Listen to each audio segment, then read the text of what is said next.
بسم الله الرحمن الرحيم magacaygu waa maxamed daahir maxamed waxaan ahaa ku guuleystay barnaamijka mahadsanid macmiil shirkadda Samtel anigoo ku guuleystay aqal dhameystir runtii aad baan ugu mahadcelinayaa shirkadda Samtel oo ah shirkadda dadweynaha oo aan kaga guuleystay abaalmarintan waa barnaamijka mahadsanid macmiil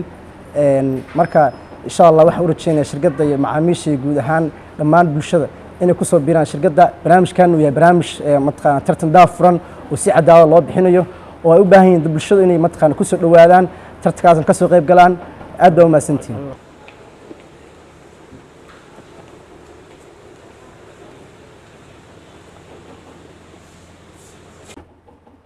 macmiil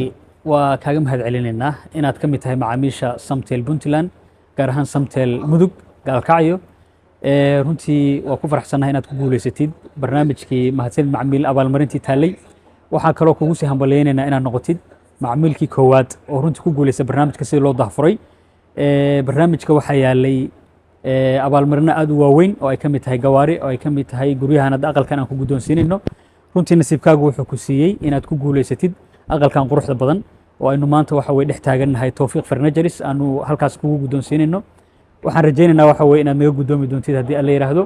waxaan rajaynaynaa macaamiisha kale ee daawanaysa iyaguna inay tijaabin doonaan nasiibkooda wali fari kama qodna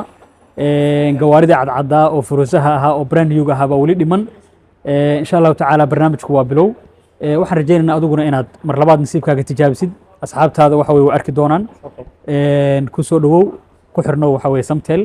waxaad ka mid tahay macaamiisha qaaliga ah ee runtii waxa way aan jecelahay mar walba inaan mahad celino adiga iyo inta kula midka adeegyada yaalla waxaa ka mid ah iPhone 15 waxaa ka mid ah furuusaha aqalada ka mid ah insha Allah taala waxaan rajaynaynaa macaamiishu inay ka faa'iideysan doonto mar walba annaga waxaan naga go'an inaan macaamiisha ku celino waxa weeye waxyaabihii iyagu ay marka hore shirkadda maadaama ay macaamiil u ahaayeen inaan macalimo mahadsantiin aad baa mahadsantahay soo dhawow guddoon aqalkaaga waxa waaye aad baa mahadsantiin bahdina shirkadda Samtel runtii waan ka guddoomay waan kaga mahadcelinayaa marar kala badan insha Allah waxaan rajaynayaa inaan hadiyada kale ku guuleysto iyo kuwa kale oo yaala aad baa mahadsantiin aad baa mahadsantiin waa guddoomay aad baa mahadsantiin maanta oo ay taariikhdu tahay 4 bisha 8aad 2025 waxaan joognaa xarunta dhexe ee shirkadda Tawfiiq ee iibisa aqalada iyo maacuunta iyo kuraasta anagoo ujeedku yahay inaan guddoonsiino macmiilku ugu horeeyay ee ka qayb qaatay tartanka iyo abaalmarinada ay helayeen macaamiisha shirkadda Samtel kaasoo laga daafuray magaalada Carmo waxaan nasiib u yeeshay maxamed daahir maxamed oo ka tirsan macaamiisha shirkadda Samtel in muddo aan ku soo xirnaa kaasoo joogo gobolka Mudug gaar ahaanna magaalada Gaalkacyo waxaan nasiib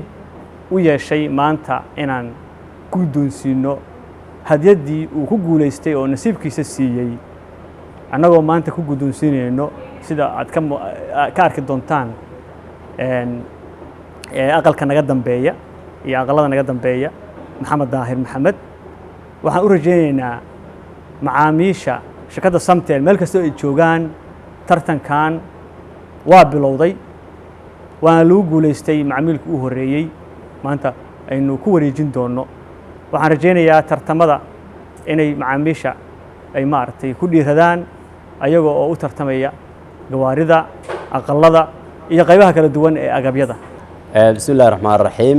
أنا كترسن أما كسعودة شركة توفيق aad baan uga mahadcelinayaa shirkadda Samtel iyo macaamiisheeda oo maanta nagu soo boqday halkan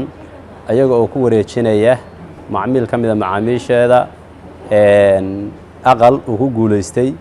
aqalkaas uu kaga guuleystay barnaamijka ama la daafuray macaamiil u isticmaal adeegga idahab dhammaan baahiyaha ganacsiga ku iibso lacag dirid ku shuba ribaad iyo internet dhammaan wax kasta oo aad isticmaal lacageed uga baahato